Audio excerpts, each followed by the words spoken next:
Ano to? May dugo ah. Birhen ka pa pala. Hindi ako nagkamali. Kahit na mukha ka mabaho, alam kong birhen ka pa. Ngayon, subukan nyo magsumbong sa mga pulis o otoridad. Tignan na lang natin kung sino ang paniniwalaan nila. Ang isang hampas lupang katulad mo o ang pamilya ng mga Santiago. Huwag kang matakot, Sarah. Ako ang Panginoon ng mga alagad na to ngayon. Kilala nila ang boses ko. Kilala nila kung kaninong galit ang nagpakain sa kanila. Atan, pakiusap, lumayo ka dyan. Baka ikaw ang unang kainin ng mga yan. Tingnan mo ang mga mata mo. Hindi na ikaw yan, Atan. Hindi na ikaw yan. May mga kasalanang hindi kayang bayaran ng salapi at may mga galit na hindi kayang patayin ng apoy. Ako po si Sarah, isang simpleng katulong sa mansyon ng mga Santiago. Ang mga amo ko ay gumawa ng hindi makataong kahayupan. Ginahasa nila ako. Sinunog po nila ang bahay namin at ang pinakamasakit sa lahat ay pinagtatakpan sila ng batas.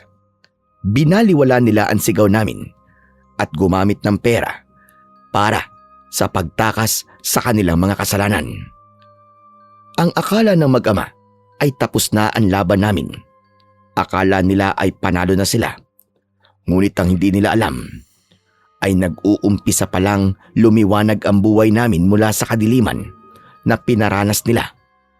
Isang sumpa na hindi nila nanaisin at isang sumpa na kahit kailan ay hinding-hindi nila mababayaran.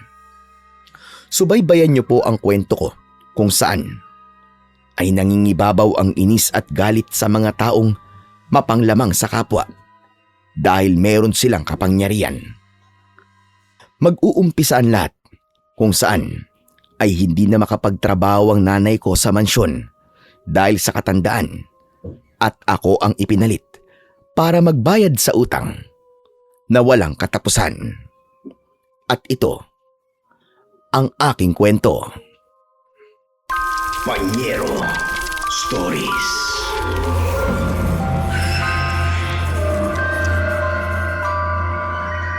Huwag po kayo mag-alala, Nay. Ako na pong bahala sa sarili ko. Saka isa pa, nandun din naman po ang nobyo ko. Hindi niya po ako pababayaan doon. Patawad, anak. Dahil ikaw ang sasalo sa lahat ng problema natin. Ikaw ang bunso. Tapos ikaw pa ang makakaranas ng ganyan. Ayos lang po, Nay. Hindi niyo na po kayang magtrabaho doon at isa pa. Mabigat po ang trabaho niyo doon. Dapat po dito na lang po kayo sa bahay para makapagpahinga. Malaki pa po ba ang utang natin doon kila Don Piping? Malaki pa, anak. At sa tingin ko hindi na matatapos yun. Dahil kahit malaki ang binabawas nila sa sweldo ko, ay parang hindi na babawasan ang utang natin. Malaki ang tubo nila, kaya siguro mamamatay na lang akong meron akong utang sa kanila. Tinignan ko si nanay habang dahan-dahang hinahaplos ang kanyang mga kamay na kulubot na dahil sa katandaan. Sobrang habag ang naramdaman ko para sa kanya. Hindi niya kasalanan kung bakit kami nakatali sa utang na yon. Dahil sa pagkakasakit ng tatay ko noon, ay napilitan ang nanay ko na humiram ng pera kina Don Piping. Kapit patalim para maipagamot ang yumao kong ama. Bilang bunso sa pamilya, alam ko na ako ang gagawa ng paraan. Ang mga nakatatanda kong kapatid ay may sarili na rin pong pamilya at sagad din po sila sa hirap dahil sa dami ng anak. Wala na akong ibang maaasahan pa. Kung hindi ko sasaluhin ang responsibilidad na yon, ay baka hanggang sa huling hininga ni nanay, ay nagpapakahirap pa rin siya doon sa mansyon. Kahit mabigat sa loob ko, ay kailangan kong magtiis. Handa akong magsakripisyo at ipalit ang sarili kong lakas para lamang makapagpahinga ng maayos si nanay. Maya-maya pa ay narinig ko ang pamilyar na yabag sa labas ng kubo namin. Pagbukas ng pinto ay bumungad doon si Atan ang nobyo ko na nagtatrabaho din sa asyenda bilang isang hardinero.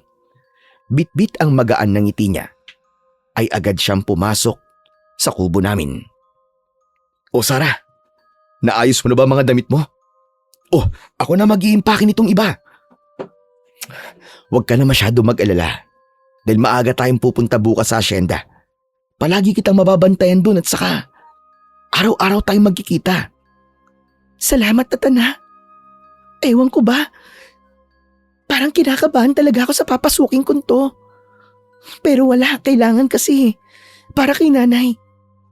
Saka, tumatag naman ang loob ko dahil alam ko na nandun ka. Basta mag-iingat ka lang palagi dun sa loob ng mansyon ha. Alam mo naman ang bali-balita sa pamilya ng mga Santiago. Lalo na dun sa mag-amang walang puso. Pero hanggat magkasama tayo, kakayanin natin to. Ito na lang ang maitutulong ko sa'yo. Inayos namin ni Atan ang huling bayong na dadalhin ko. Sa kabila ng matinding takot sa dibdib ko para sa mga susunod na araw, ang presensya ni Atan ang nagbibigay sa akin ng konting lakas ng loob na harapin ang hamon doon sa mansyon. Lumipas ang maikling gabi. Nagising ako sa malakas na tilaok ng manok.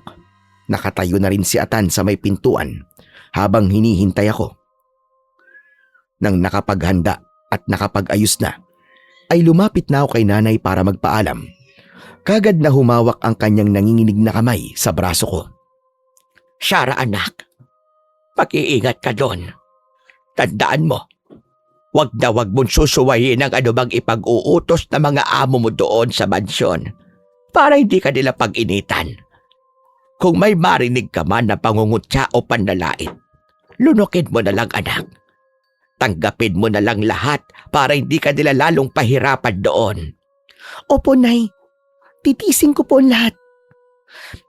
Huwag niyo na po akong alalahanin. Ang mahalaga po ay makapagpahinga na kayo at alagaan niyo po ang sarili niyo habang wala po ako dito. Yumakap ako ng mahigpit kay nanay bago ko tuluyang tumalikod. Isang oras lang ang lumipas ay dumating na kami sa asyenda. Pagkapasok pa lang namin sa napakalaking gate ay ramdam ko na kagad ang mabigat at nakakasakal na hangin sa paligid. Iniwan muna ako ni Atan sa malaking pintuan ng mansyon dahil kailangan niya ng dumiretso sa bakuran para sa kanyang trabaho bilang hardinero. Nandahan-dahang bumukas ang pinto ay agad na bumungad sa akin ang isang matandang lalaking may matalas at malamig na tingin. Si Don Piping yun. Dahan-dahan niyang inilibot ang kanyang paningin sa akin.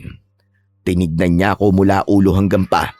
Isang tingin na para bang nakakita siya ng isang basahan sa gitna ng kanyang marangyang tahanan. Ikaw ba ang anak ni Iska? Mukhang wala ka namang pinagkaiba sa nanay mo. Ang dungis at ang bakas ng kahirapan ay kitang-kita kagad sa mukha mo. Siguraduhin mo lang na pakikinabangan ka dito. Dahil hindi ako nagpapasahod ng walang silbi. Lalo na sa mga pamilyang baon sa utang sa akin. Opo, gagawin ko po ang lahat ng utos niyo. O sige na, pumasok ka na nga doon. Teka, hubarin mo maruming tsinelas mo dahil baka maputikan at madungisan ang bahay ko. Hampas lupa!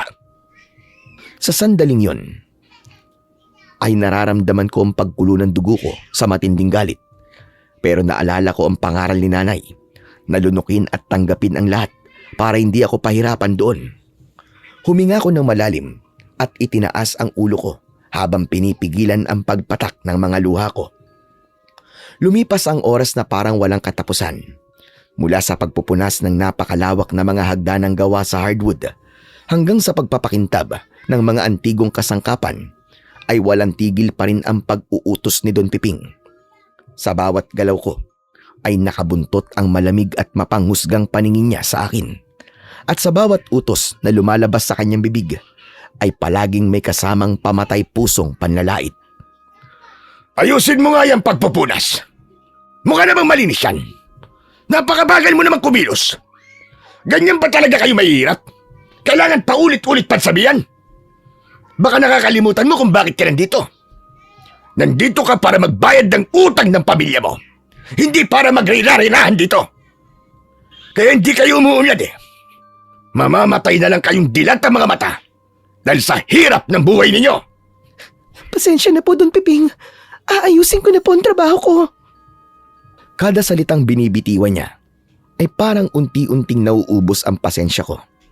Bawat mura at pagpapahiya niya ay parang karayom na tumutusok sa puso ko.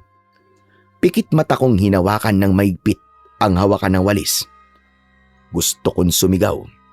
Gusto kong ipamukha sa kanya noon na tao rin ako at marunong masaktan. Pero sa tuwing nag-aangat ako ng tingin at nakikita ang malamig niyang mga mata, ay agad na bumabalik sa isip ko ang ibinilin sa akin ni nanay. Mabilis na lumipas ang isang buong araw na puno ng pagod at pangungutya ni Don Piping. Gabi na nang matapos ko ang lahat ng gawaing bahay sa loob ng mansyon. Akala ko ay makakapagpahinga na ako sa maliit na kwarto ng mga katulong. Pero habang naglilinis ako sa balkonahe, ay may narinig akong mabigat at pasuray-suray na yabag ng paa. Pagsilip ko, ay doon ko nakita si Senyorito Pedro. Amoy alak at bahagyang namumula ang kanyang mga mata. Oh, sino naman tong hampas lupang napadpad dito? Ikaw ba yung bagong katulong na anak ni Aling Iska? Ikaw na ba magtutuloy ng utang niya? Sir, opo ako nga. Pumasok na po kayo. Ano? Tumingin ka nga sa akin kapag kinakausap kita. Wala kang respeto ah. Amoy basura ka. Sa tindi ng gulat at takot ko, ay pilit kong inagaw ang braso ko habang nakatungo sa kanya. Pero lalo lang niya yung piniga at binaon ang mga kuko sa balat ko. Bago pa ako makaiwas, ay marahas niya akong tinulak pabalik sa pader. Kaya tumama ng malakas ang balikat at likod ko. Huwag mo akong matalikod-talikuran habang nagsasalita ako ha. Sumunod ka sa mga inuutos ko dito. Kayo ng pamilya mo, mga walang silbi, kundi maging alipin lang sa asyendang ito. Sir, mawalang galang na po. Nagulat na lang ako dahil biglang lumitaw si Senyorita Jessica sa likuran ko. Nang nakita niyang lasing ang kanyang asawa, ay pinagsabihan niya kagad yun. Pero mukhang malamig ang pakikitungo ni Senyorito Pedro sa kanya. Nakatingin lang ako kay Senyorita noon habang tahimik niyang tinitiis ang pagtataboy ng kanyang asawa. Sa kabila ng maray niyang damit at gintong alahas, ay bakas pa rin sa kanyang mga mata ang parehong takot at sakit na nararamdaman ko doon. Alam ko na mabuti ang kanyang puso, pero parang pati siya ay biktima rin ng kalupitan ng kanyang asawa sa bahay na yon. Sa mga oras na yon, ay inutusan niya akong ipagtimpla ng kape ang kanyang asawa para may masmasan. Hindi na ako nagdalawang isip pa. Agad kong sinunod ang inutos niya at mabilis na inilapag yon sa lamesa ni Senyorito Pedro. Pagkalapag ko nun, ay tahimik akong lumabas ng kanyang silid. Pagkababa ko sa likod ng mansyon, kung saan ang kwarto ng mga katulong, nakita ko dun si Atan na naghihintay sa akin. Agad siyang lumapit sa akin nang mapansin ang panginginig ng mga kamay ko at bakas ng takot sa mukha ko. Sara, anong nangyari sa'yo? Bakit ganyan ang itsura mo? May nangyari bang di maganda? Atan, napakasama nila. Napakasama ng mga amo nating lalaki. Si Senyorito Pedro, pinagbuhatan niya ako ng kamay kanina at pinagsalita ng masasama. Kung di pa dumating ang asawa niya, baka mas masahol pang nagawa niya sa akin. Pero Atan, pati ang asawa niya, pinagmamalupitan niya rin. Natatakot ako. Parang di ko kayang tumagal dito. Sa mga oras na yon, ay nakaramdam ako ng taong masasandalan. Niyakap ako ng maigpit ni Atan habang pilit niyang pinapakalma ang pag-iyak ko. Kinausap niya ako ng may halong galit at pag-aalala. Pero pareho naming alam na wala kami magagawa noon dahil nakatali na ako sa utang namin sa mga amo namin. Halos 1 buwan kong tiniis ang lahat. Ang mura, panlalait, at pisikal na pananakit ay pikit mata kong nilunok para kay nanay. Araw-araw kong sinasabi sa sarili ko na matatapos din ang lahat ng paghihirap ko. Pero dumating ang araw na kinasusuklaman ko. Isang gabi, habang nag-iisa ako sa paglilinis sa silid-aklatan ng mansyon, ay nakarinig ako ng dahan-dahang pagbukas ng pinto at paglak nun mula sa loob.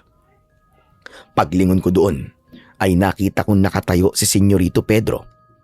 Pulang-pula ang kanyang mga mata at amoy na amoy ang matapang na alak sa kanya. Wala na sa kanyang muka ang dating panunuksulang. Ngunit purong kasamaan at pagnanasa na lamang ang natira. Senyorito, ano pong ginagawa niyo dito? Bakit niyo po sinarado ang pinto? Wala ka ng pakialam doon.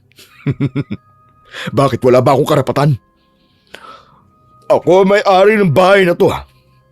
Ako ang amo mo. At susundin mo lahat ng gusto ko. Natakot ako sa kakaibang kilos ng amo ko.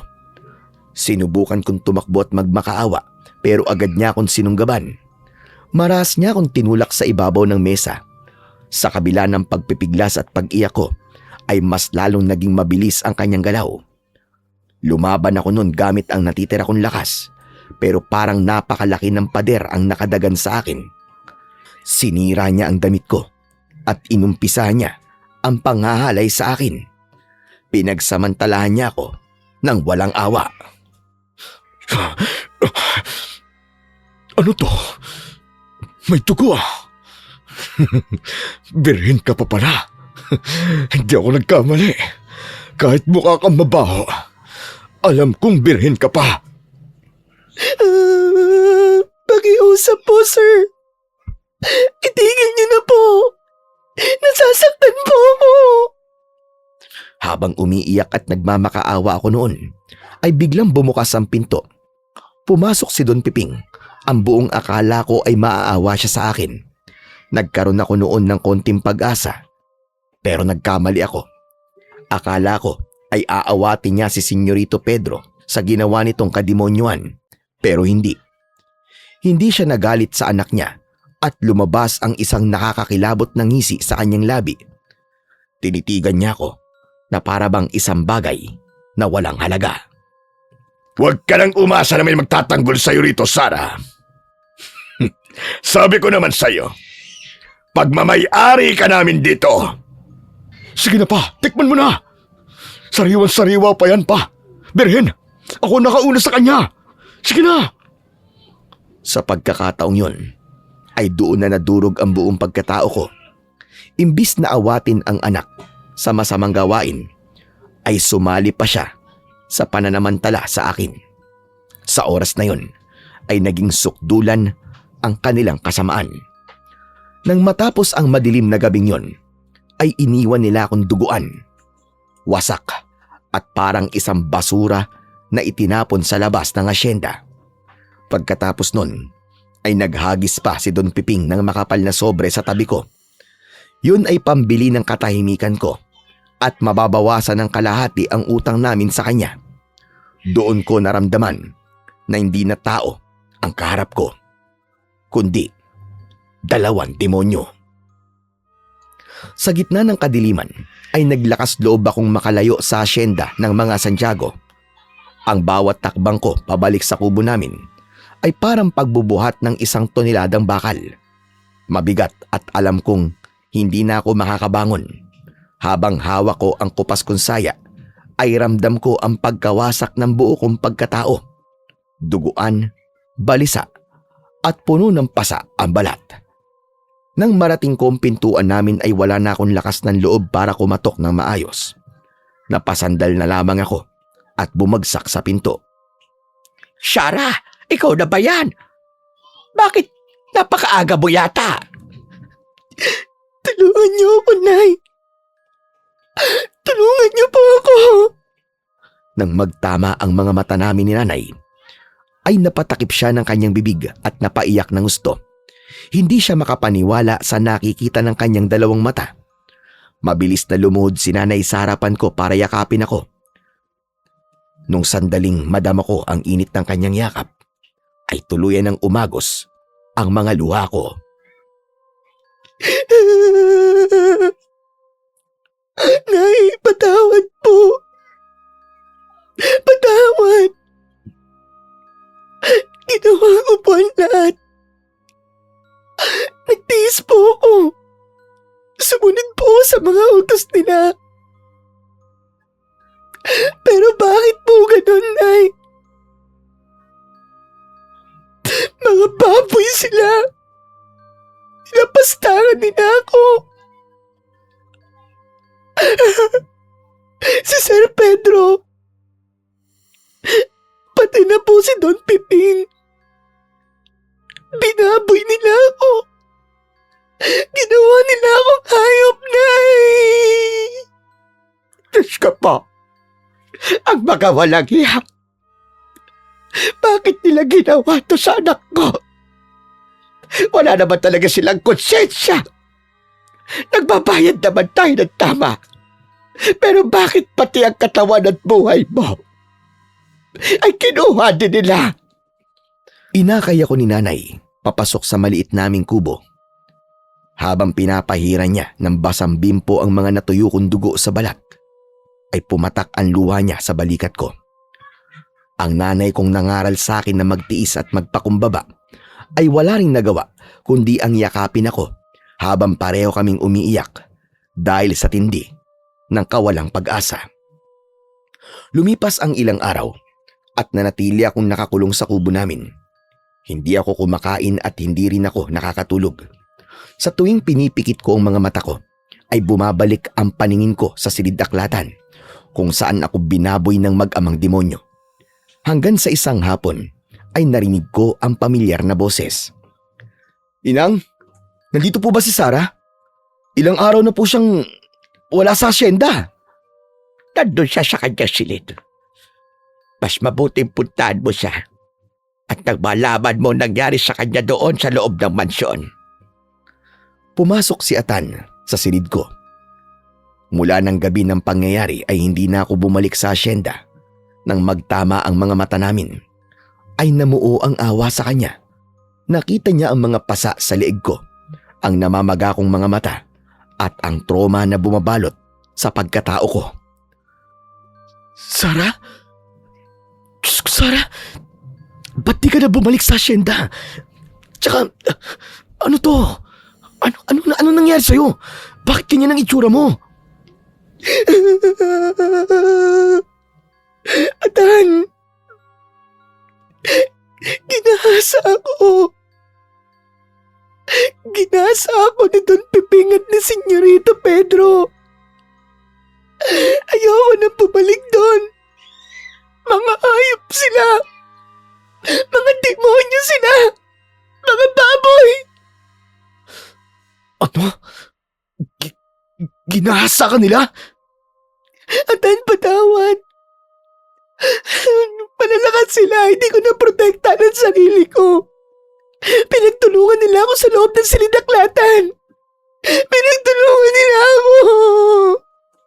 Sarah, ako ang patawarin mo. Nangako ko na poprotektahan kita doon pero mahina ako. Hinayaan ko sila. Natratuhin ka nila ng ganyan.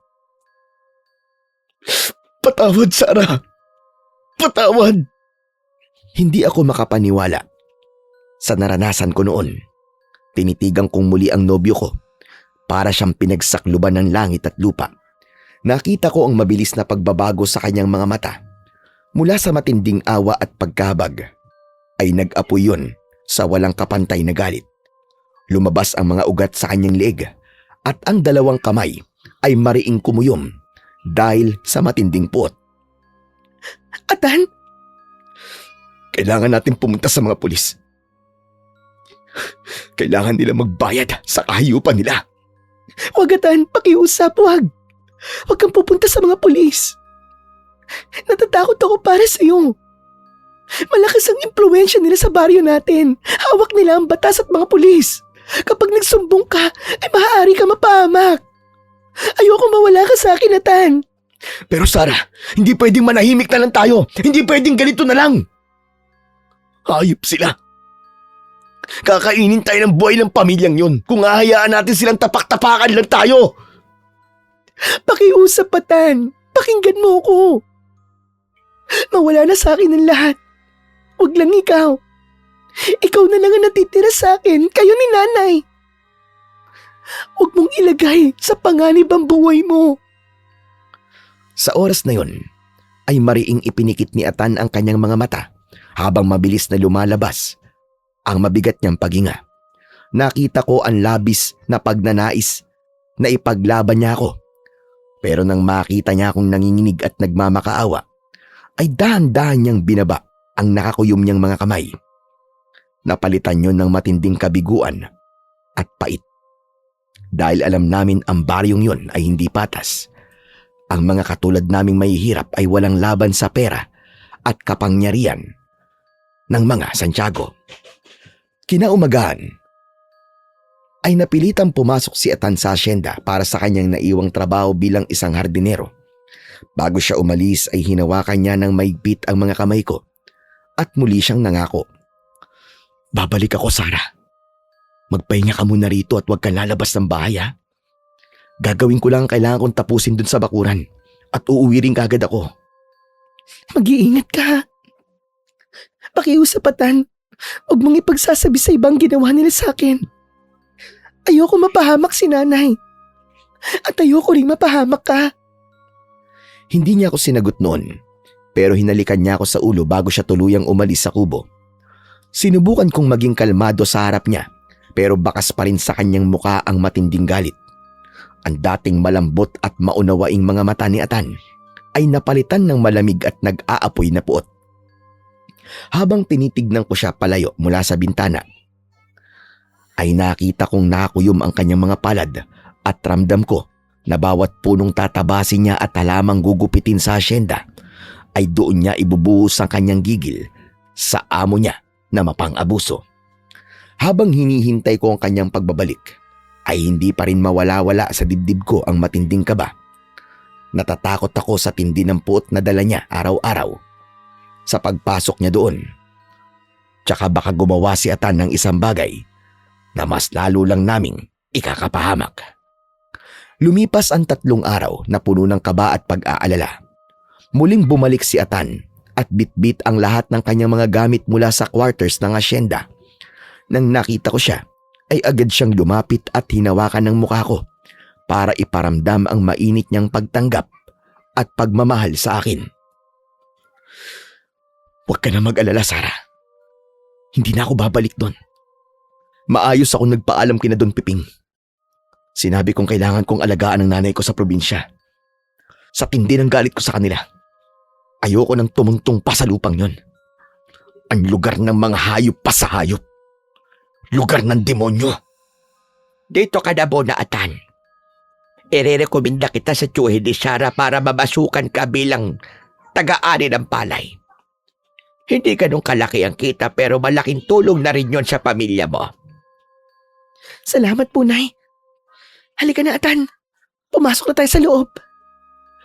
Kahit wala na kami sa asyenda noon, ay hindi pa rin ako naging kampante.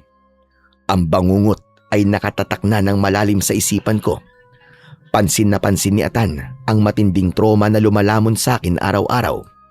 Sa tuwing lulubog ang araw at magsisimula ng dumilim ang silid, ay mabilis na bumabalik ang lahat ng takot. Sa tuwing darating ang oras ng pagtulog, ay pikit mata kong nakikita ang silid-aklatan, ang amoy ng alak at walang awang mga muka ng amo ko na mag-ama. Napaiyak na lang ako noon sa isang sulok ng silid ko habang nakakulong sa sarili kong mga braso. Agad namang tumabi sa akin si Atan at niyakap ako ng maigpit habang dahan-dahan niyang hinahaplos ang buhok ko. Nandito lang ako, Sarah. Tana, tumahan ka na. Hindi ko nahahayaang may humawak o may manakot sa iyo muli. Pinapangako ko yan sa'yo. Salamat, Atan ha. Kapag nandito ka, pakiramdam ko, mas lumalakas ako. Salamat dahil palagi ka nandyan. Lalo na ngayon. Mabilis na lumipas ang 2 araw at sinubukan kong magpakatatag. Gusto kong makatulong kahit sa simpleng paraan. Kaya naghanda ko ng konting merienda at dinala yon kay Atan sa palayan kung saan siya tumutulong sa pag-aani. Nang marating ko ang bakuran ng palayan ay nakita ko si Atan na pawisan. Pero napalitan ng malapad na ngiti ang kanyang muka nang nakita ko. Hindi pa man kami nakakapag-usap noon ng maayos ay biglang nabulabog ang buong bukid sa pagparada ng isang itim na kotse. Dahan-dahan bumukas ang mga pinto nun at lumabas sina Don Piping at Senyorito Pedro. Nang nakita ko ang kanilang muka ay agad na bumalik ang matinding panginginig ng buong katawan ko. Napahawak ako ng maigpit sa bisig ni Atan at naramdaman ko ang pagtigas ng kanyang katawan dahil sa gigil habang nakatitig siya sa mag-ama. Hindi kami ang pinunta nila doon. Tumigil ang mag-ama sa harap ng isang matandang magsasaka na nakaluhod sa putikan. Anong sinasabi mong hindi ka makakabayad ngayon, ha? Ilang beses ko ba sasabihin sa'yo na hindi ako nagpapatubo sa mga taong palamunin na tulad mo? Pinaglululoko mo yata kami, tanda eh. Hindi kami naaawa sa kahit na sino man. Kung wala kang pambayad, huwag kang lalapit-lapit sa amin. Hindi ka magbabayad? Pwes, ipautos mo anak sa mga tauhan natin na sunugin ang maliit at pangit nilang kubo. Nang sa gayon ay malaman niya kung sino ang kinakalaban at binabangga niya. Walang kaawa-awang tinulak ni Pedro ang matandang magsasaka, kaya sumubsob yun sa maduming putikan. Hindi pa sila nakontento at pinagtatatapakan ni Don Piping ang mga kaunting ani niya sa gilid habang patuloy na pinagmumumura at niyuyurakan ang pagkatao ng matanda sa harap ng maraming tao. Tahimik ang buong palayan noon. Walang sino man ang nakapagsalita dahil sa matinding takot sa kapangyarihan ng mga Santiago. Nasaksihan namin ni Atan ang lahat at doon ko napatunayan na hindi lang ako ang biktima nila. Ang mag-amang yon ay mga halimaw na walang ibang alam kundi ang tapak-tapakan ang sino man duka na walang posisyon para lumaban. Ilang minuto lang ang lumipas. Habang nakaluhod pa rin ang matandang magsasaka sa putikan, ay biglang may sumalubong na maitim at makapal na usok mula sa di kalayuan. Mabilis na pumaitaas ang usok sa kalangitan at naging sanhi yun para mapatigil ang lahat ng tao sa palayan. Nang makita yun ni Don Piping, ay bakas sa kanyang muka ang malamig at nakakakilabot na ngiti sa kanyang muka. Tignan mo nga naman. Mukhang nasunog ng bahay mo. Sabi ko naman sa'yo, ay mabilis maningil ang karma kapag hindi ka marunong magbayad ng utang. Ayan ang nababagay sa mga taong matitigas ang ulo. Isang leksyon para sa lahat na nandito na wag kaming tatarantaduhin. Hindi pa man nakakabawi sa gulat ang matanda, ay nakita namin ang mabilis na pagtakbo ng kanyang anak na babae.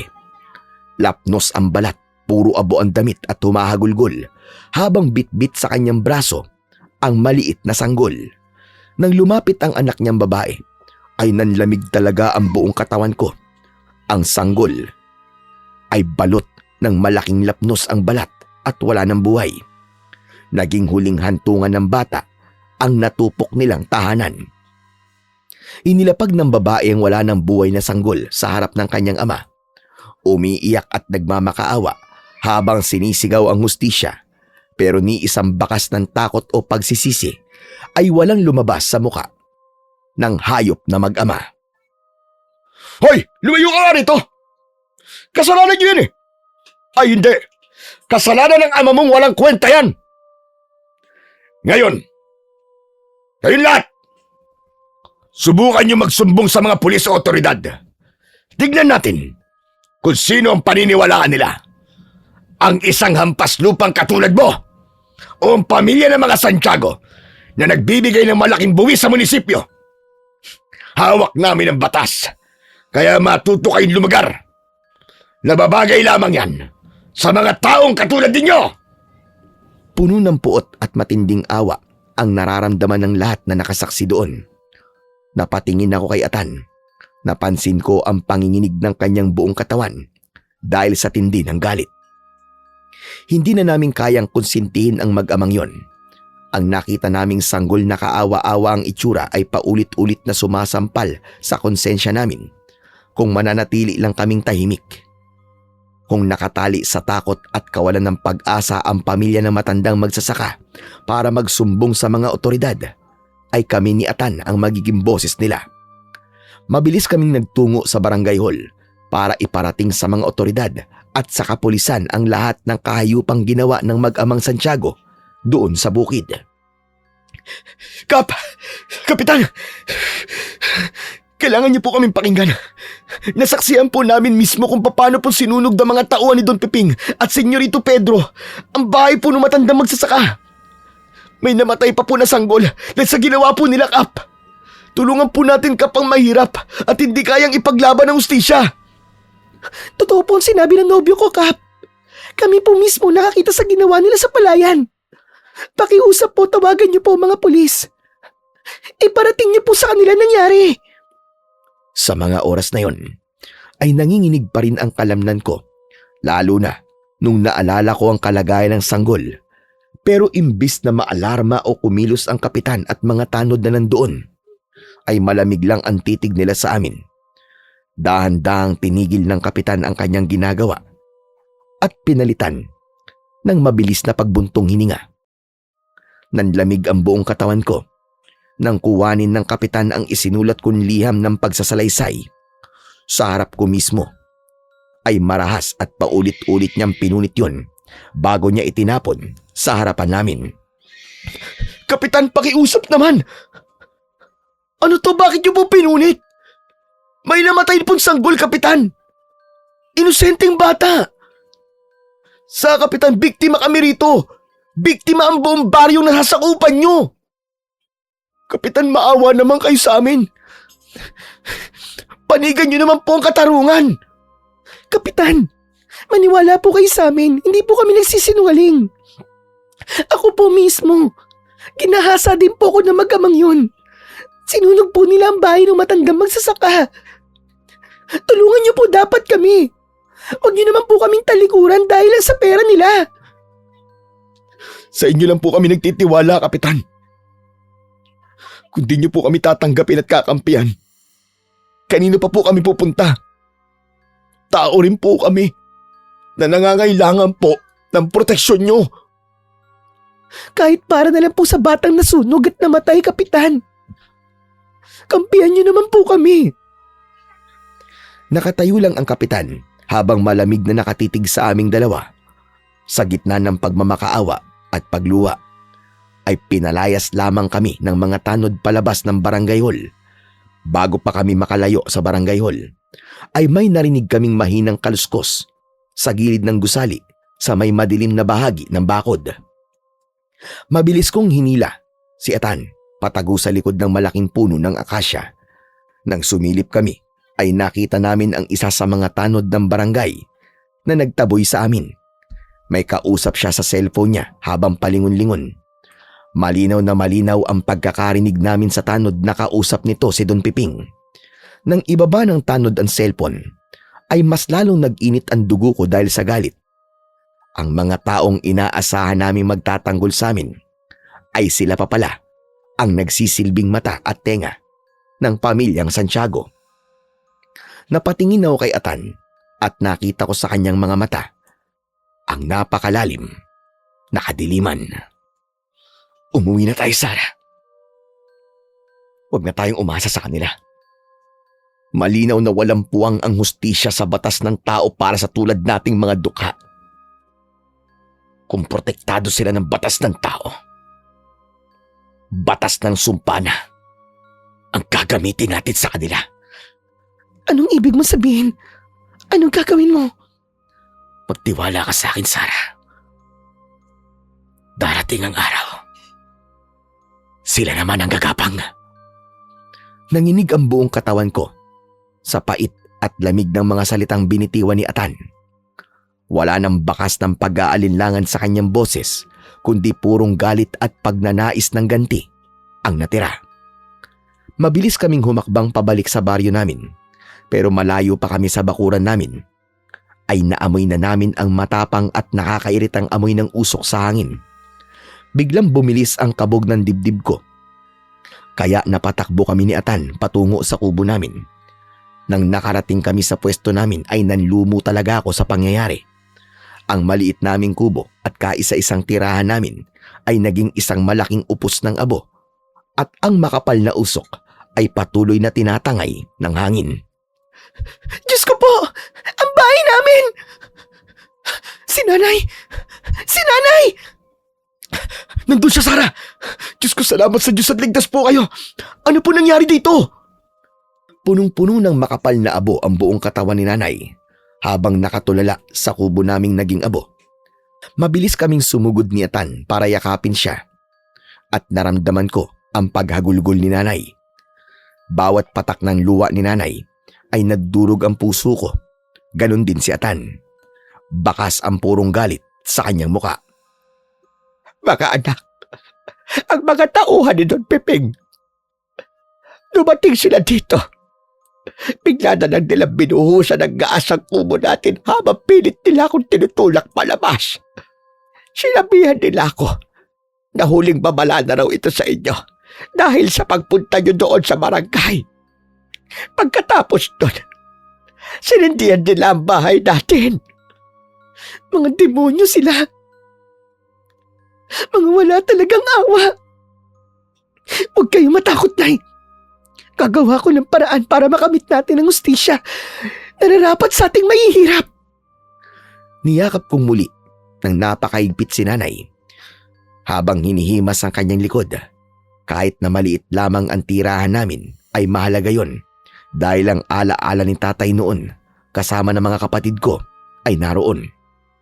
Ngayon wala na kaming babalikan na alaala dahil ginawa ng abo yun ng mga demonyo. Dahan-dahan akong tumingin kay Atan. Nakatayo siya sa gitna ng makapal na usok. Nakakuyom ang mga palad at nanginginig ang buong katawan sa tindi ng galit. Sa mga mata niya ay wala na ang dating Atan na mahinahon. Ako nang gagawa ng hustisya, Sarah. Pagbabayaran nila to sa pamamagitan ng dugo. Mga hayop sila. Wala silang awa sa mga katulad natin. Meron ba kayong pwedeng matuluyan na muna pansamantala? Para kahit papano ay makatulog pa rin si Inang. Oo, meron. Nay, dun po muna tayo kina Tia Insik. Dun muna tayo magpahinga. Dahil sa makapal na usok at malaking apoy noon, ay unti-unting nagkumpulan ang mga kapitbahay namin. Nakikiusyoso sila at nagbubulungan habang nakatitig sa amin. Wala man lang kahit isa sa kanila ang naglakas ng loob na lumapit para tumulong o magtanong. Para mailayo si nanay sa tensyon at maraming mata ay minabuti na namin siyang ayain patungo sa bahay ng kanyang pamangkin na nakatira lang din malapit doon. Inalalayan namin si nanay habang nanginginig dahil sa matinding trauma at pagod na sinapit niya. Nang ipasok na namin siya sa bahay ng kanyang kamag-anak, ay naiwang kami ni Atan sa labas ng pinto. Bumalik tayo doon sa bakuran niyo. Meron lang akong kukunin doon. O sige, sandali lang. Papaalam lang ako kay nanay. Nang nakapagpaalam na ako kay nanay, ay mabilis na lakad ang ginawa ni Atan. Dire-diretso ang kanyang mga hakbang habang pilit kong hinahabol ang kanyang paglalakad. Wala siyang kaimik-imik habang naglalakad pabalik sa bakuran namin na puno ng abo. Nang nakarating kami doon, ay hindi siya huminto sa harap ng natupok naming kubo. Nagtungo siya sa pinakadulo ng bakuran sa tabi ng isang napakalaki at matandang puno ng mangga na nakatayo doon ng ilang dekada na. Nagtaka ko nang mabilis niyang hinawakan ang magaspang na balat ng puno at sinimulang akyatin ang mataas na sanga. Atan, anong ginagawa mo dyan? Bakit ka umaakyat? Huwag kang aalis dyan. Sandali lang ako dito. Basta magtiwala ka lang. Hindi ko maintindihan nun kung ano ba talaga ang plano ni Atan. Patuloy lang siya sa pag-akyat hanggang sa marating niya ang malaking sanga sa itaas na nakatago sa makapal na dahon.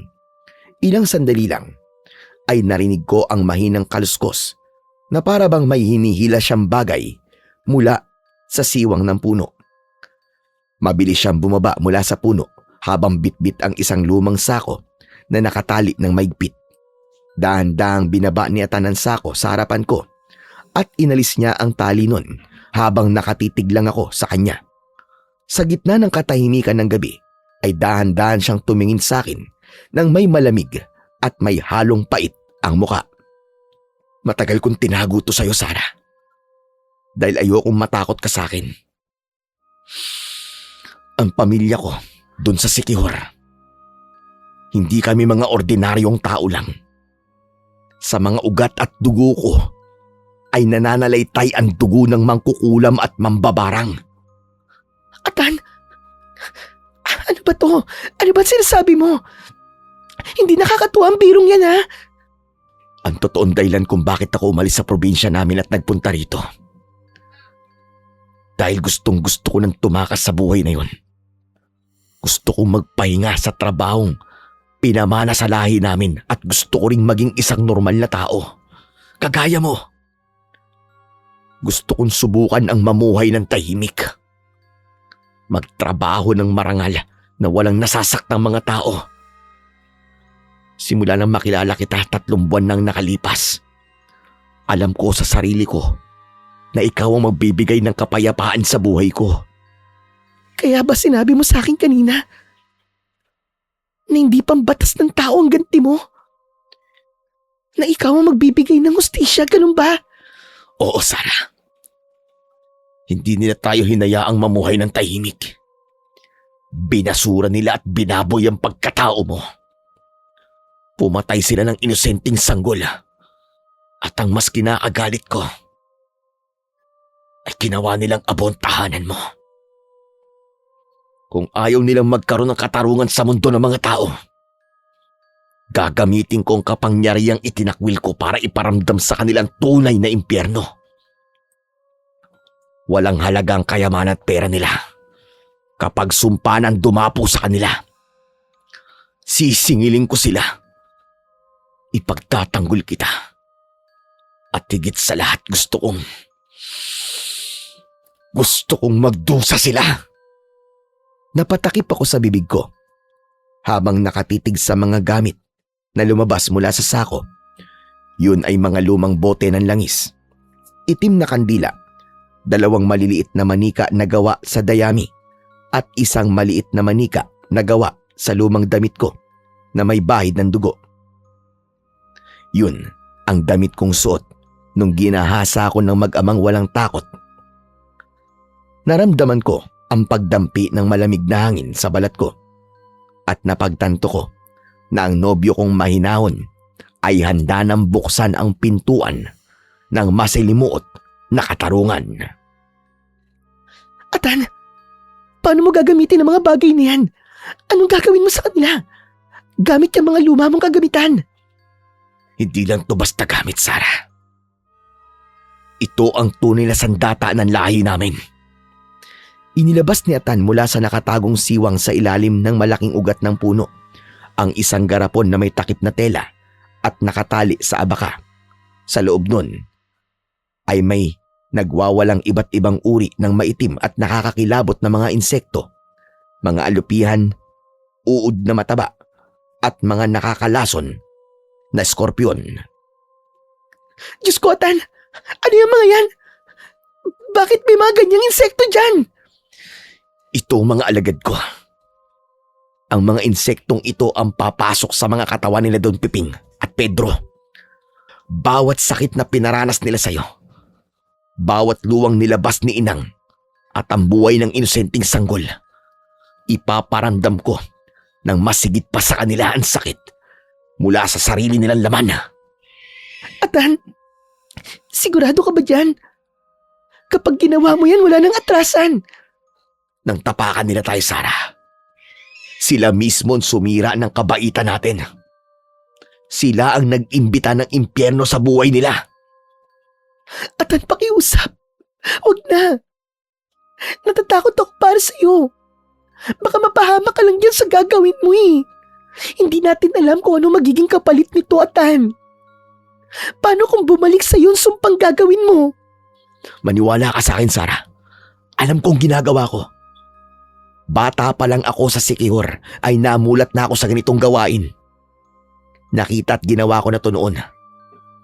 Sa gabay ng yumao kong lolo. Bago siya pumanaw, ay naging biyasa na ako. Kabisado ko ang bawat ritual at bawat panalangin na kailangan kong gawin. Pero Atan, ang kadiliman at ang sumpa, hindi yan basta-basta nagbibigay ng walang hinihinging kapalit. Paano kung pagkatapos mo makuha ang ganti, tapos tayo naman ang singilin nito? Atan, ayoko mawala ka sa akin, pakiusap. Ayokong lamunin ka ng ganyang uri ng kasamaan. Mas natatakot ako mabuhay tayo sa mundong to na patuloy nilang tinatapak-tapakan, Sarah. Kung kabayaran sa kadiliman ng kailangan para magkaroon tayo ng katarungan, nakahanda akong bayaran yon. Para sa'yo. Para kay Inang. At para sa mga inosenteng walang awang pinatay nila. Sa sandaling oras na yon, ay napaisip ako na tama ang sinabi ni Atan. Hindi namin dapat hayaan na habang buhay lang kaming abusuhin ng mag-amang Santiago. Kailangan ay magbigay kami ng leksyon sa kanila para matuto sila sa kanilang mga kasalanan. Naghintay kami ng ilang oras ni Atan bago mag-umpisa. Sa ilalim ng malaking puno ng mangga ay binalot ng katahimikan ng buong paligid. Ang tanging liwanag na nagbibigay ng ilaw ay ang manipis na liwanag ng buwan at ang nag-iisang kandilang itim na itinarak ni Atan sa gitna ng lupa. Pagpatak ng 12:00 ay dumaan na ang huling usok ng kandila. Nagsimulang gumuhit si Atan ng isang malaking bilog sa lupa gamit ang abo ng nasunog naming kubo. Sa gitna nun ay nilapag niya ang garapon ng mga insekto, mga maliliit na manika at ang 2 pirasong papel na may nakasulat na pangalan ng mag-ama gamit ang kanyang sariling dugo. Nagsimulang umusal si Atan ng mga sinaunang orasyon na hindi ko maintindihan. Yun ay pabulong sa simula pero unti-unting lumalakas. Ang kanyang boses na dating malambing at mahinahon ay napalitan ng isang nakakakilabot at magaspang na tono. Parang hindi na lang siya ang nagsasalita, kundi may ibang boses na nakasabay sa kanyang bibig. Sarah, kahit na anong mangyari, wag kang aalis sa tabi ko. Dahil damit mo ang ginamit kong manika. Kailangan ay nandiyan ka lang para mas ramdam ng mag-ama ang gagawin kong sumpa sa kanila. Teka, Atan. May dugo. Tumudugo ang ilong mo. Huwag ka mag-alala, Sarah. Ayos lang ako. Ilang buwan din na hindi ko ginagamit ang kapangyarihang to. Ang ibig sabihin lang yan, mas malakas ang sumpang hinihingi ko sa itim na sining. Nararamdaman kong higit pa sa inaakala ko ang paparanas niya sa mag-ama. Sa bawat salitang binibitiwan ni Atan, ay nagwawala ang mga insekto sa loob ng garapon. Nag-uunahan ang mga alupian at uod na para bang nasasaktan at nagugutom sa dugo. Ang kandilang itim sa harapan ni Atan ay biglang sumiklab hanggang sa lumabas ang kulay asul at berdeng apoy. Napahawak ako sa dibdib ko dahil sa matinding takot. Mas lalong lumamig ang hangin sa paligid ko noon. Isang lamig na para bang nagmumula sa kailaliman ng lupa. Dinikit ni Atan ang mga papel na may pangalan ng mag-ama sa manikang dayami habang nasa gitna ang isang manika na gawa sa damit kong may bahid ng dugo. Kinuha niya ang 2 mahabang karayom na kinalawang sa lason at itinusok yon sa 2 manika. Habang tinutusok niya ng paulit-ulit ang mga manika, ay taimtim lang siyang nakatitig doon na para bang may binubulong sa hangin. Maya-maya lang ay binukas niya ang garapon at ipinasok doon ng 2 manika na may pangalan ng mag-ama Ang mga insekto doon ay parang nababaliw na gumagapang sa manika. Pero hindi pa doon natatapos ang orasyon. Dahan-dahang inilapit ni Atan ang kanyang muka sa mismong bibig ng garapon. Parang hindi siya natatakot na makagat o malapitan ng mga insektong nagwawala sa loob. Nakatitig lang siya sa garapon habang ang mga mata niya ay punong-puno ng determinasyon at purong kadiliman na lamang. Atan, pakiusap, lumayo ka dyan. Baka ikaw ang unang kainin ng mga yan. Tignan mo ang mga mata mo, Atan. Hindi na ikaw yan. Hindi na ikaw ang kilala kong Atan. Huwag kang matakot, Sarah. Ako ang Panginoon ng mga alagad na to ngayon. Kilala nila ang boses ko. Kilala nila kung kaninong galit ang nagpakain sa kanila. Pagkatapos umusal ni Atan ng isang makalumang orasyon, ay pinatakan niya ng sariling dugo niya ang loob ng garapon at pinatulo doon sa dalawang manika. Nagulat ako sa ginawa niya dahil hindi ko inaasahan na gagawin niya yon. Nung sandaling yon ay pumikit siya at taimtim na nagdasal. Isang malakas na banta ang sinabi niya sa hangin. Sa huling salitang binitiwan ni Atan ay biglang umusok ng itim ang loob ng garapon. Tapos na, Sarah. Tapos na. Ang usok na yan ay isang senyales na nararamdaman na nila ngayon ang unti-unti nating pag-iiganti. Sa pagsikat ng araw ay mararanasan na nila ang kalupitan ng isang mambabarang na katulad ko. Ikaw, ayos ka lang ba? Wala ka namang kakaibang nararamdaman? Walang mangyayaring masama sa akin, Sarah.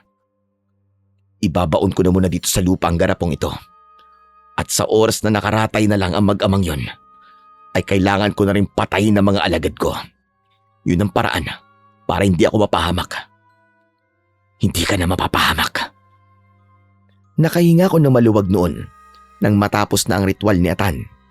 Bakas sa kanyang muka ang matinding pagod, galit at awa sa mga inosenteng napahamak dahil sa mag-amang Santiago. Sa edad na 30 ay nabilib ako sa pambihirang lakas niya. Para bang nag-magic lang siya sa ginawa niya noon, pero nakakatakot pa rin dahil ang ginamit niya ay mga mapanganib na insekto. Matagal ko nang gustong ibaon sa limot ang buhay ko sa Siquijor, Sarah. Sa lugar na yun ay hindi lang ako basta mambabarang. Ako ang kinatatakutan ng lahat. Kahit na mga matatandang albularyo doon. Bata pa lang ako. Naging iba na ang hawak kong kapangyarihan. Sa murang edad na 12, kaya ko na magpalabas ng mga insekto magpaparusa ng habang buhay sa mga tao mapang abuso at mapanglamang sa kapwa. Kilala nila doon ang mga ginagamit kong insekto. Kaya kapag inilapit nila ang isang nabarang sa isang albularyo at nakita ang mga insekto ko, ay agad nilang tinatanggihan. Dahil sa oras na makialam sila, ay sa kanila mapupunta ang sumpa. Ganong katindi ang karunungan ko pagdating sa itim na sining. Pero ginagamit ko lang ang mga yun sa mga taong tulad nila Don Piping. Nakakala mo kung sino dahil may pera at makapangyarihan. Kaya ba umalis ka doon? Dahil sa takot nila sa'yo? Umalis ako dahil ayoko nang maging halimaw sa mata ng iba. Gusto kong patunayan sa sarili ko na kaya kong mabuhay na malinis, na kaya kong maging isang normal na tao at makahanap ng katulad mo na magiging kasangga ko sa lahat ng bagay. Pero simula nung pinagsamantalan at pinatay nila ang inosenteng sanggol, ay doon ko naisip na may mga taong hindi nararapat sa kapatawaran. Kailangan nila ng katapat na pagsisisihan nila hanggang sa huling hininga. Dahil sa kanilang kamali ang ginawa. Nang tuluyan ng naibaon ni Atan ang garapon sa ilalim ng lupa, ay dahan-dahan siyang tumayo. Tumingin siya sa malayo kung saan ang direksyon ng mansyon ng mga Santiago. Sa bawat patak ng oras ng gabing yun, ay nagsisimula ng gumapang ang habang buhay ng parusa sa mag-amang Santiago. Kinabukasan ay maganda at maliwanag ang naging bungad ng umaga. Ang sikat ng araw ay tumagos sa bintana ng maliit na bahay ni na Tia Insik. Parang nagbibigay ng panandali ang kapayapaan pagkatapos ng isang madilim na gabi. Pero sa kabila ng liwanag sa labas, ay agad na sumalubong sa akin ang malungkot na tanawin sa loob ng silid. Nakaupo si nanay sa gilid ng higaan at nakatulala. Para bang nalulunod pa rin sa matinding takot at pait ng mga nangyari nung nakaraang gabi. Mabilis ko siyang nilapitan at daan-daang hinawakan ang kanyang nanginginig na mga kamay. Nay, magandang umaga po. Kumuha po ako ng mainit na tubig at pagkain. Kumain po muna tayo nang magkaroon kayo ng lakas. Huwag niyo na po munang isipin yung bahay natin, Nay. Nandito lang po kami ni Atan. Hindi po namin kayo pababayaan. Dito ka na lang, anak. Huwag ka nang lumabas. Baka balikan ka pa nila Don Piping.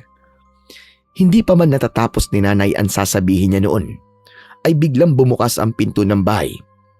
Patakbong pumasok ang tiyahin ko, kasama ang kanyang anak.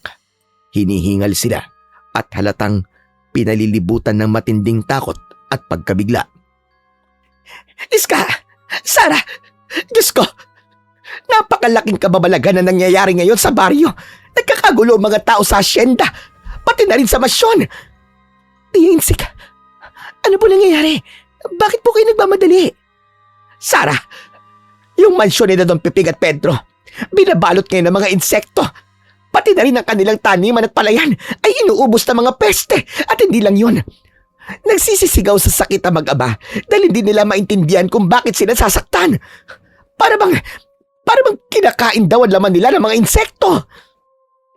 Napatingin ako kay Atan na nakatayo sa may pintuan. Nanatili siyang tahimik at walang reaksyon sa kanyang muka. Hindi pa man nakalabas si Atan sa kanyang silid, ay agad na pumasok si Tia Insik para kunin ang malaking bag. Mabilis naman na tumungo si Tia Insik sa silid na tinutuluyan namin at narinig namin ang pagbubukas ng kanyang aparador. Nanginginig ang kanyang mga kamay habang mabilis na sinisiksik ang kanilang mga damit at gamit sa malaking bag at mga sako. Tia Insik, sandali. Ano po yung ginagawa nyo? Bakit po kayo nag-iimpake? Aalis na kami dito sa baryo, Sara. Hindi na ligtas ang lugar na ito. Kapag nalaman ng mga tauhan ng Santiago o ng barangay na may ganitong kababalaghan nangyayari sa kanila, ay hahanap at hahanap sila ng masisisi. At tayo, ang pag-iinitan nila at unang tututukan nila. Saan naman po kayo magpupunta? Delikado. Saka paano po ang pag-aaral ng pinsan ko? Susunod na lang kami kay Pablo doon sa Maynila. Matagal na rin naman niya kaming niyayaya doon. Para makatulong kami sa maliit na racket niya doon sa Divisoria. Mas mabuti pa na doon na muna kami. Doon na muna kami magpapalipas. Pero Tia Insik, hindi po tayo ang dapat na matakot. Malayong biyahe po ang Maynila. Saka, paano po ang bahay niyo rito? Tia Iska, Sara, dito muna kayo sa bahay ko. Habang wala pa kayong nahahanap na lilipatan. Pero pakiusap ko lang sa iyo, Sara. Huwag na rin kayo magtagal pa dito. Binalahaan ko na kayo.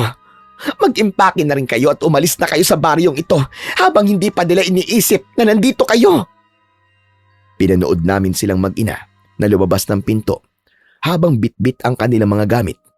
Naiwan kaming tatlo ni nanay at Atan sa kanilang tahimik na bahay. Napatingin ako kay Atan na noon ay nakatayo malapit sa bintana. Nakatitig siya sa mag-inang umalis sa bahay. Alam naming dalawa na wala ring dahilan para manatili pa kami doon. Pero hindi kami makaalis dahil wala kaming sapat na pera at hindi kami aalis hanggat hindi natatapos ang huling singil ng sumpa na binaon ni Atan sa lupa. Pagkatapos mag-ihaw ni Atan ng talong at magtimpla ng kape ni nanay, ay minabuti muna naming iwan siya sa loob ng bahay para makapagpahinga at makabawi ng lakas. Naglakad kami ni Atan patungo sa kalapit na ilog para manghuli ng isda na iluluto ko sa pananghalian. Pero kahit na malayo kami, ay rinig na rinig namin ang usapan ng mga taong nandoon. Putok na putok ang tsismis sa tabing ilog tungkol sa matinding pagdurusa ng mag-amang Santiago. Ayon raw sa katulong nila, ay may kakaibang sakit sa tiyan si Don Piping at halos hindi na raw makasigaw dahil sa tindi ng sakit. Si Senyorito Pedro naman ay tinubuan ng maraming bukol sa katawan at merong itim na nana ang mga bukol na yon. Mas matindi ang pagdurusa ni Senyorito Pedro dahil sa tuwing pumuputok ang bukol ay nagsisilabasan daw ang mga buhay na uod at malalaking alupian. Sigurado raw sila na nabarang o kulam ang mga yon dahil sa kasamaan ng ugali at nararapat lang daw yon sa mag-ama. Atan, narinig mo ba ang mga sinabi nila? Yung mga bukol, yung mga insekto na lumalabas sa katawan nila. Gumagana na nga ang sumpa mo sa kanila. Nagsisimula pa lang yun, Sarah. Ang bawat uod at alupihan na lumalabas sa balat nila ay kabayaran pa lang sa bawat duwang iniluha nyo ni Inang at sa pambabastos niya sa'yo. Sa pananamantala niya sa'yo. At hindi ko sila mapapatawad doon. Hanggat hindi pa natatapos ang araw ng sumpa ko, ay hindi sila titigilan ng mga alagad ko. Mabilis na lumipas ang isang araw at habang abala kaming nag-aalmusal noon, ay biglang nabasag ang katahimikan sa paligid namin. Sunod-sunod na ugong ng malalaking kotse ang narinig namin sa labas. Puro mga itim na kotse at isa-isa silang pumarada ng maayos sa tapat mismo ng bahay ni Tia Insik kung saan kami tumutuloy. Napaatras ako sa bintana habang binabantayan ang bawat galaw sa labas. Unang bumaba mula sa kotse ang mga tauhan ni Don Piping. Mabilis nilang nilabas ang 2 bagong wheelchair mula sa likod ng van. Dahan-dahan nilang binuwat ang mag-amang Santiago mula sa kotse. Balot na balot ang kanilang buong katawan ng manipis na puting kumot, pero kahit nakatakip ay kitang-kita ang kakaibang pag-aalburuto ng mga bukol sa ilalim ng tela. Nanginginig ang kanilang mga kamay habang maingat silang iniupo ng kanilang mga tauhan sa wheelchair. Aray ko, aray, aray! Diyos ko po, ang sakit! Aray ko! Dahan-dahan lang, aray ko! Tumatama ang bukol ko! Aray, ang sakit! Ikuha niyo nga ako ng malambot na unan! Halatang halata sa kanilang muka ang matinding paghihirap, pagdudusa at pamamayat. Ang dating mabagsik na muka ay napalitan ng maputla at tuyot na balat. Bawat galaw ng wheelchair ay nagdudulot sa kanila ng labis na sakit na nagpapasigaw sa kanila. Isang patunay na hindi na sila makakatakas sa karunungang ibinaba ng sumpa ni Atan. Dahan-dahang tinulak ng mga tauhan ang mag-ama patungo sa kinaroroonan namin. Habang papalapit sila ay amoy na amoy ang masangsang na amoy na parabang nabubulok na laman ng karne ng tao o hayop. Atan, ikaw, alam kong ikaw ay gawa nito sa amin. Pag-iusap. Paano niyo nasasabing si Atan ang dahilan ng paghihirap ninyo? Pagkatapos ng lahat ng ginawa niyo sa amin, may lakas pa kayo ng loob na magbintang. Nakita ko sa panaginip ko nung isang gabi. Napanaginipan ko ang mukha mo, Atan. Nakatayo ka sa ilalim ng puno habang binubulungan ng mga insektong sumisipsip at kumakain sa mga laman namin ngayon. Hindi ako pwede magkamali. Ikaw ang gumawa ng kababalagang ito. Impyerno ang buhay na ibinigay mo sa amin. Galit na galit ako sa iyo, Atan. Kung di lang ako nakagapos sa wheelchair na to, papatayin kita. Pero, ang sakit. Parang kinakain ng libo-libong uod ng tiyan ko. Maawa, Atan. Bawiin mo na to. Sinubukan naming humingi ng tulong sa albularyo. Pero ayaw kaming tulungan. Dahil malakas daw ang sumpa. Ang sakit. Itigil mo na ito. Pag-iusap. Huli na para magmakaawa kayo.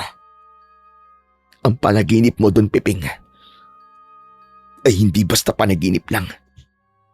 Yun ang katotohanan ng hatol ko sa inyong dalawa. Ang bawat insektong kumakain sa inyo ngayon ay mga kaluluwa ng dignidad at buhay na tinapakan nyo. Naranasan nyo rin kung paano maubusan ng pag-asa. Nung sinunog niyo ang bahay namin at pinagbantaan ng buhay ni nanay, wala rin kayong awa. Ngayon, harapin niyo ang katarungan na nararapat para sa inyo. Sa matinding desperasyon ay dahan-dahang tumayo ang mag-ama sa wheelchair, dahilan para bumagsak sila sa lupa at gumapang patungo sa paanan namin. Talagang nagmakaawa sila. Lumuluha habang yumayakap sa paanan namin. Ang mga dating makapangyarihang tao noon ay gumagapang ba na parang basahan sa amin, pero nanatiling matigas ang mukha ni Atan. Nakatitig lamang siya sa kanila nang walang kahit katiting na habag. Atan, maawa ka sa amin. Ibibigay namin ang lahat. Ang lupain. Pera. Ibabalik namin ang bahay nyo. Bawiin mo lamang sumpan to. Pakiusap.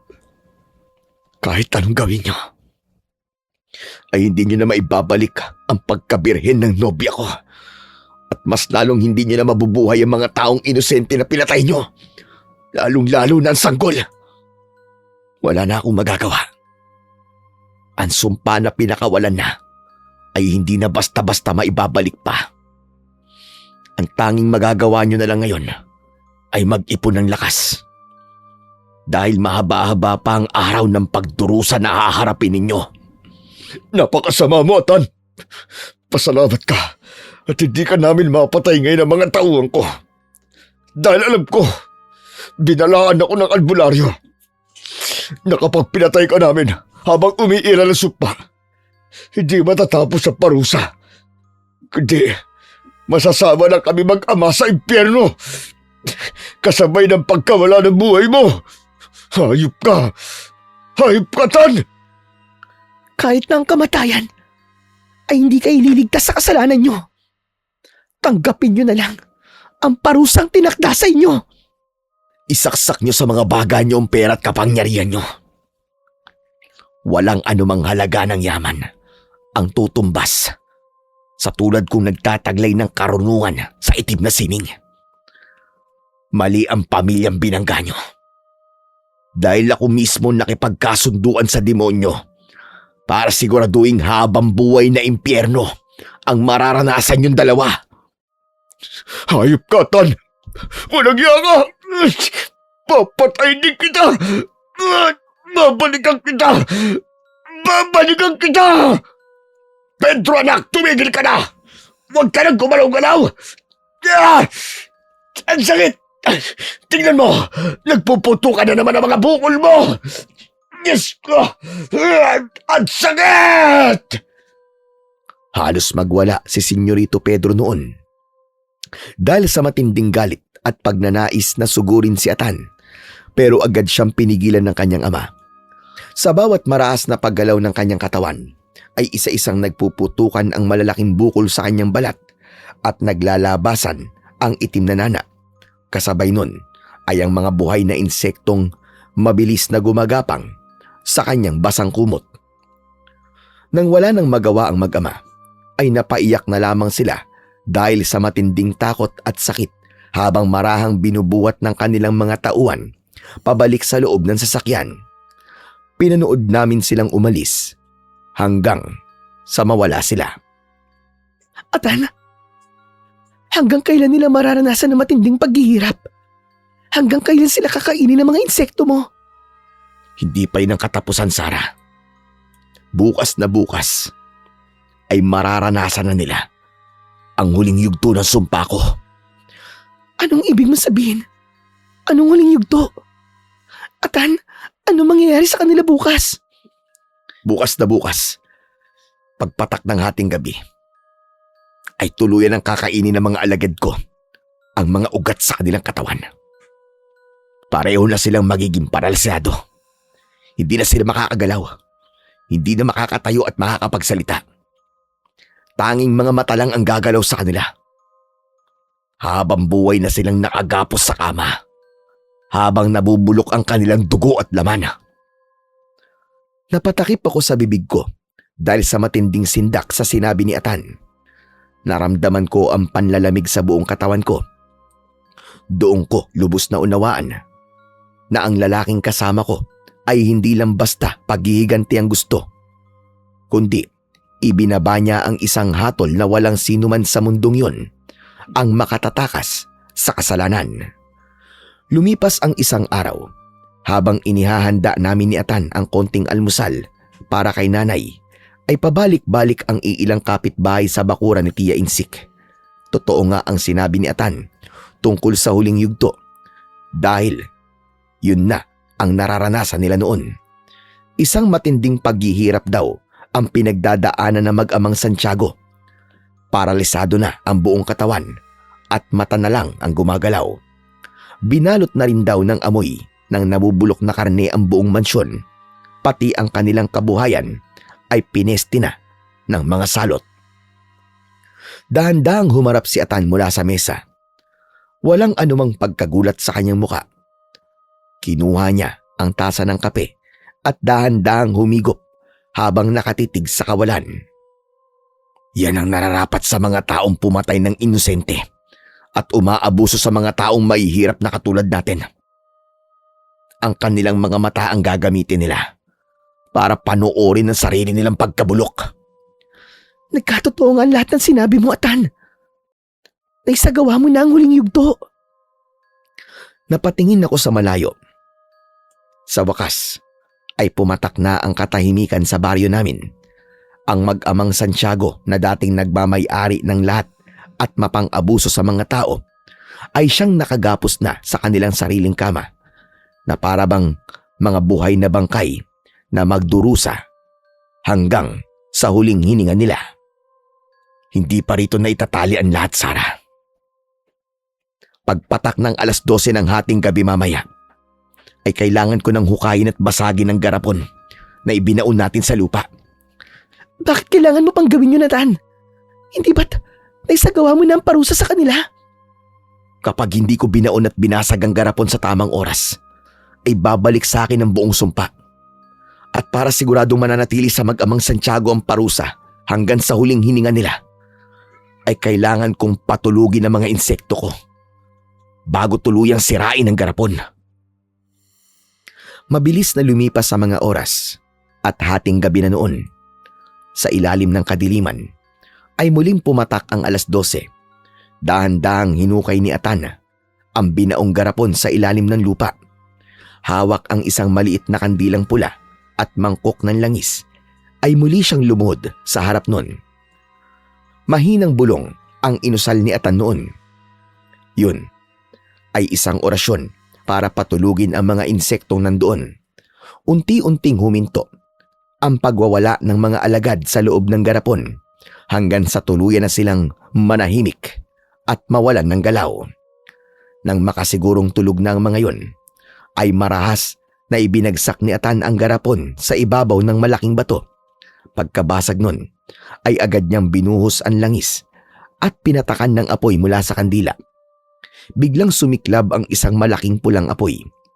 Nasunog ang mga insekto at naging purong abo ang mga yon. Bumuntong hininga ng malalim si Atan habang pinapanood ang usok paitaas. Sa wakas ay natapos na ang lahat. Hindi na babalik ang sumpa kay Atan at mananatili na yon sa mag-amang Santiago. Tapos na, Sarah. Tapos na. Naisagawa ko na ng buo ang orasyon. Wala nang anumang sumpa ang babalik sa atin. Sigurado ka ba, Atan? Ligtas na ba talaga tayo at ang buong baryo? Ligtas na ang lahat. Ang kasamaan at pananamantala na mag-amang Santiago ay nakagapos na sa kanilang katawan. Mula ngayong gabi, malaya na tayo. Tayong lahat ay magiging panatag na ang pamumuhay sa baryong ito. Wala na tayong katatakutan. Kahit tayo ay mga dukha lamang. Tumingin ako sa kalangitan noon kung saan ay dahan-dahang lumilitaw ang unang sikat ng araw. Pagkatapos ng napakahabang kadiliman at pagdurusa ay sa wakas, babalik na ang kapayapaan sa baryo namin. Isang bagong simula na binuo mula sa abo ng katarungan. Lumipas ang mga araw na walang anumang pangambang gumagambala sa amin. Unti-unting nagbalik ang lakas at sigla ni nanay. Ang dating tulala at balot ng takot ang kanyang muka ay napalitan ng maliwanag na ngiti. Muli siyang naging masayain. Nagluluto na sa kusina at nakikipagkwentuhan sa mga kapitbahay na para bang walang madilim na nakaraan ang dumating sa buhay namin. Ilang linggo ang mabilis na lumipas. Isang maaliwalas na hapon ang nagdaan at biglang may humintong isang tricycle sa tapat ng bakuran. Tuwang-tuwa kaming patakbong lumabas nang makitang bumaba doon si Tia Insik kasama ang pinsan ko. May bitbit silang malalaking bayong na napupuno ng mga pasalubong mula sa Maynila. Tia Iska! Sara! Atan! Diyos ko, nakabalik din kami. Tignan niyo ang mga dala namin. May mga kakanin at damit na bagay sa inyo mula doon sa Divisoria. Tia Insik, akala po namin ay matatagalan po kayo sa Maynila. Kumusta naman po ang biyahe nyo? Hay nako, napakaganda ng racket ng tiyuhin mo doon, Sara.